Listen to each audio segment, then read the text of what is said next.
Well, what have we here? Check out this classic.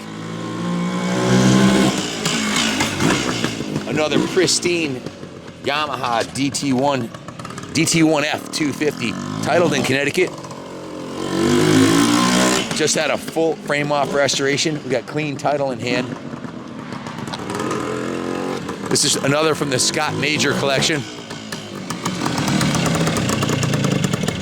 Look at this thing. Look at the paint job on this thing. Scott Majek is a Yamaha aficionado who specializes in these DT1s. A whole bunch of the super pristine DTs that we've done were his handiwork. With him, it's a labor of love. He doesn't do it as a business. He might do maybe 3 or 4 a year, and they're absolutely freaking beautiful. He does frame offs on them. Like if we were to charge shop rates to do a restoration like Scott does, you're looking at 70 to 100 hours to frame a bike and redo everything on it like you did, paint the frame, paint the tank, fenders, everything. And the labor alone would be more than what this bike would probably sell for. So they're usually not done to this degree.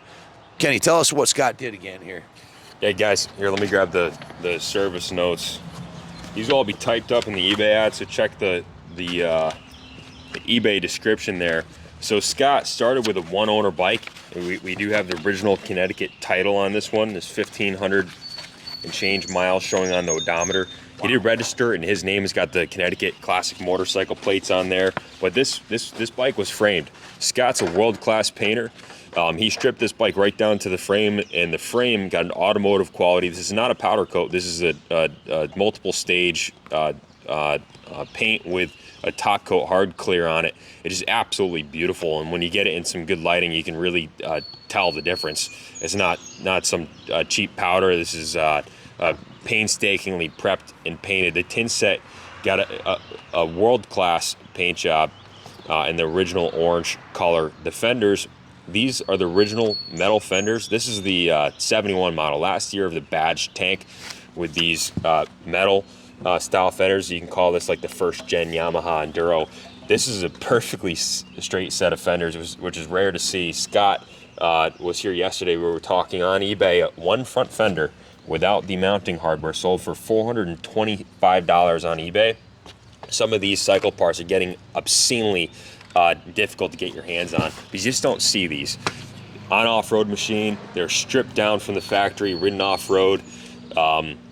Yamaha did not have a production motocross bike at this point in time. So what would they do? Well, I guess they did have the MX variation on this chassis, but the Enduro guys, they would take this bike, strip it right down, and ride it off-road and smash it to the moon. So while the new old stock inventory to rebuild the motor and the carburetor and some of the chassis parts are available, some of the, like this original steel tank, original steel fender, the gauges, some of these cycle parts are completely irreplaceable, and you're starting to see that in the auction results. So going back to the bike, brand new top end. Actually, Ken O'Connor, local to Connecticut, renowned engine builder, actually honed and mic'd the cylinder for Scott. He lived right up the road. So the cylinder is on standard bore. It's original cylinder. Wow. And you got a new old stock Yamaha standard bore piston.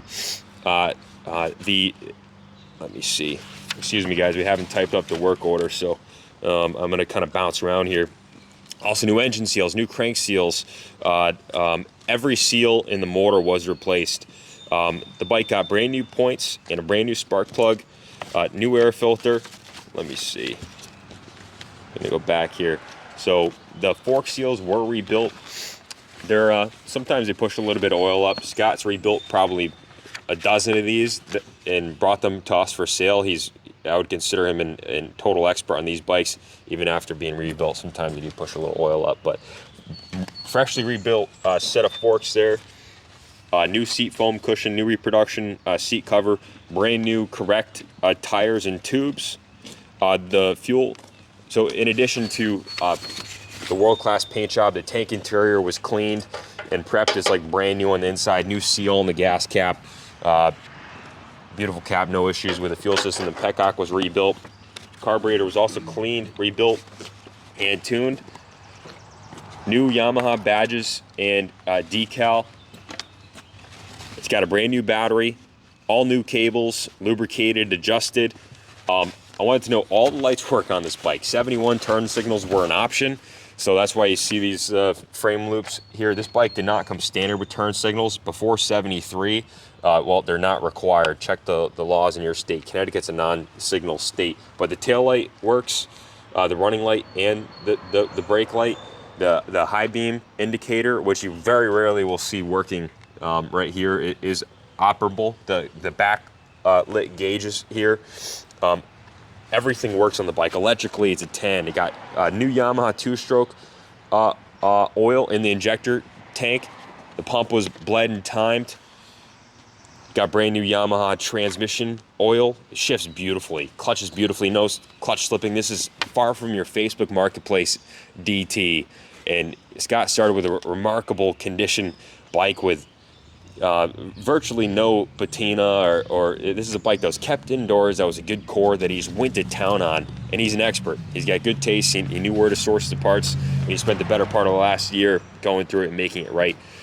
Brakes as well were replaced and adjusted. These brakes are on point. You can lock up the rear wheel with this setup.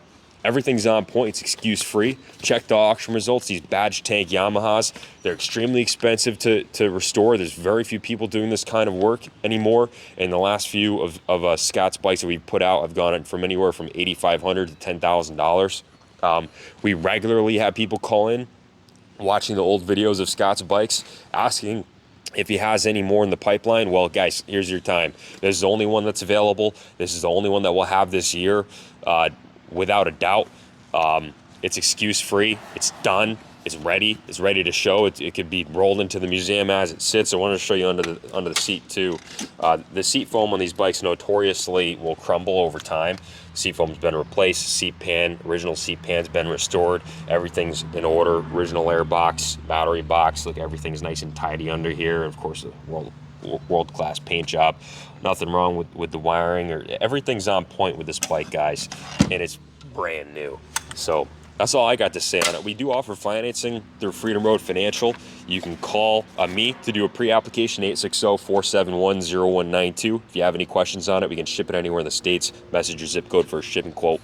I'll let you wrap it up. Thanks, guys. Kenny, can you do a little riding demo on this? Just zoom around. I don't think they got a feeling of what it sounds like as much, and there's a few things I want to say about it while you're riding it. Okay. Before you go. Sure thing. So hop on and fire it up.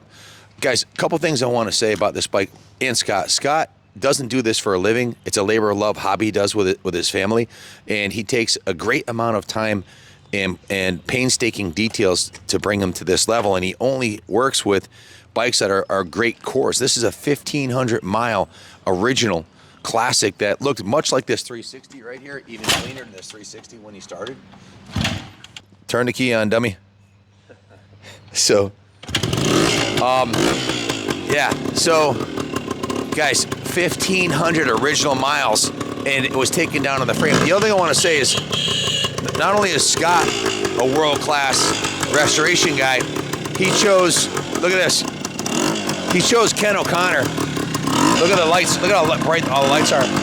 He chose Ken O'Connor. I can tell you this, Ken O'Connor is probably the best engine restoration guy in Connecticut, in the Northeast. The people from all over the country, even Keith Peterson Racing, he calls himself Mr. Nobody, who's built 2 of the fastest 500s ever. He sends his stuff to Ken O'Connor. One of the best 85 CR500s ever ridden was done by Ken O'Connor.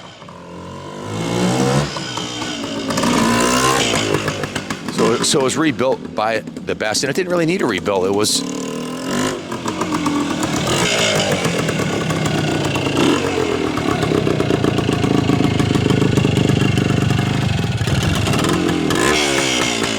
tight as a tiger.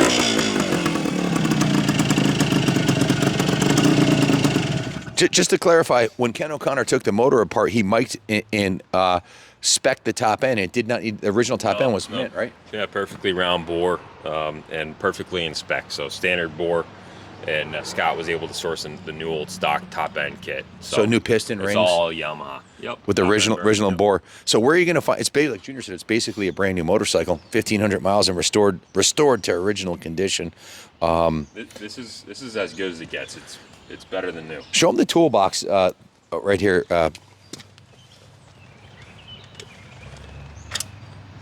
Look at that thing.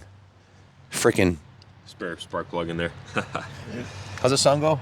Clean on the inside. Cream on the outside, clean on the inside. Ice cream paint job. This thing's a dime. So, Junior, let's segue over and show them this 360 over here, because this one's coming up next. We'll do a separate video on this, but this is in rougher shape, substantially rougher shape than Scott's 250 was before he did the frame up on it. This one has 4,100 miles, which is a little bit more miles, and it's got a little bit more wear on it. Yeah, this is a 73 model with the steel fenders.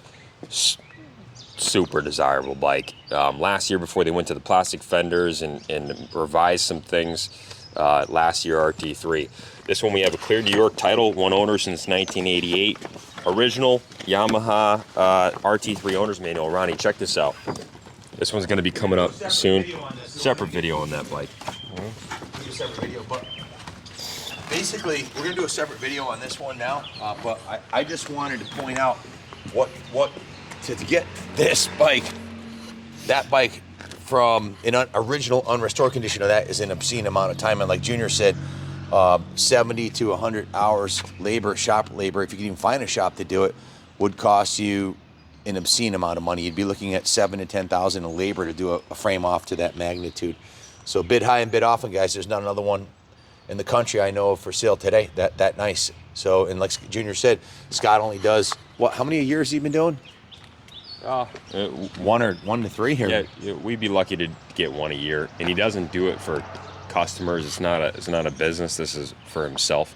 He told me when he dropped it off yesterday, he planned on keeping his bike forever. Wow. And why is he selling it? Did he say? He's got some back issues. I recently sold his house and relocated. Space is a little bit tight. This is one that is going to hurt letting go of. So there may not be any more coming from him? Is that what you're saying? I'd be surprised if we saw any in the next 12 months here. So wow. Well, there it is, guys. Pony up. You're not going to find a nicer one. If you want to leave it on display in the museum, this one will be honored to have in the museum on display. If you want it shipped, Junior will handle everything. The financing, the shipping, the paperwork. It's going to get done right. That's who you're going to talk to. You're going to talk to Junior. So thanks for watching, and God bless America.